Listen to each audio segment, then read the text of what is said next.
24 तारखेला रात्री आमचे डीबीचे कर्मचारी उपनगर पोलीस स्टेशनच्या हद्दीमध्ये पेट्रोलिंग करत असताना त्यांना गोपनीय बातमीदाराच्या मार्फत माहिती मिळाली की काही लोक ही काही संशयास्पद हालचाली या ठिकाणी करत त्यांचं अस्तित्व लपवून ठेवण्याच्या अनुषंगाने राहत आहेत। तर त्या परिसरामध्ये आम्ही या ठिकाणी हे सर्चिंग या ठिकाणी सुरू केलं। तर देवळाली गाव परिसरामध्ये जे कुस्त्यांचं मैदान आहे त्याच्या आजूबाजूच्या परिसरामध्ये काही लोक संशयास्पद या ठिकाणी दिसली। तर त्याच्यामधले 7 ते 8 लोक सदर वेळी त्या ठिकाणी होते। त्यामध्ये 3 ते 4 लोक हे रेकॉर्डवरची होती आणि बाकीचे काही अनोळखी इसम या ठिकाणी होते। तर सदर लोक कशासाठी आली होती, काय आली होती, त्यांना ताब्यात घेण्याच्या अनुषंगाने पोलिसांनी त्यांना विचारपूस करण्यासाठी या ठिकाणी सुरुवात केली असता त्यांनी त्या ठिकाणी पळ काढला। म्हणजे ज्या वेळेस त्यांना ताब्यात घेण्याच्या अनुषंगाने पोलीस प्रयत्न करत होते त्यावेळेस त्यांनी पळ काढला आणि इतर परिसरामध्ये ते नाहीसे झाले। तर नेमके कुठं पळाले, काय पळाले हे आम्ही या ठिकाणी माहिती घेत होतो। सदर भागामध्ये या ठिकाणी सर्चिंग आमचं सुरू झालं होतं। तेवढ्यात साठेनगर परिसरामध्ये एक फायरिंग झाल्याची माहिती आम्हाला या ठिकाणी मिळाली।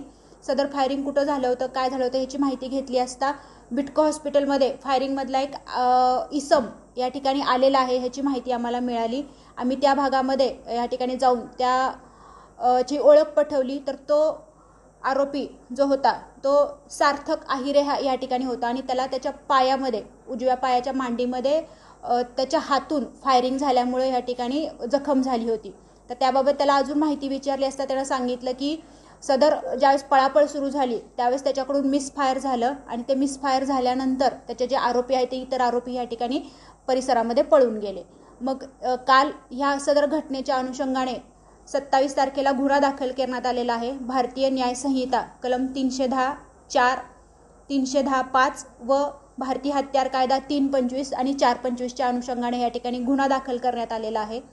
सध्या हा गुन्हा दाखल झाल्यानंतर याच्यातला सार्थक आहिरे याच्या माहितीनुसार आबा पवार, हार्दिक बेलदार, पवन घोलप, समीर सोनवणे ही लोक या ठिकाणी ताब्यात घेतलेली आहेत आणि इतर अजून 3 ते 4 आरोपींचा या ठिकाणी शोध सुरू आहे। हे सर्व रेकॉर्डवरचे आरोपी आहेत आणि गुन्हा करण्यासाठी कशासाठी आले होते, त्यांचा उद्देश नेमका काय होता याची माहिती आम्ही या ठिकाणी घेत आहोत। सदर आरोपींकडून मोठा गुन्हा या ठिकाणी घडला असता परंतु आमच्या डीबीच्या कर्मचाऱ्यांच्या सतर्कतेमुळे हा प्रयत्न या ठिकाणी त्यांचा फसलेला आहे। सदर कामगिरीमध्ये आमचे पोलीस हवालदार विनोद लखन, पोलीस शिपाई पंकज करपे, सौरभ लोंढे आणि संदेश राघवत यांनी उत्कृष्टरित्या काम केलेलं आहे। त्यांना बक्षिसासाठी आम्ही या ठिकाणी शिफारस करत आहोत।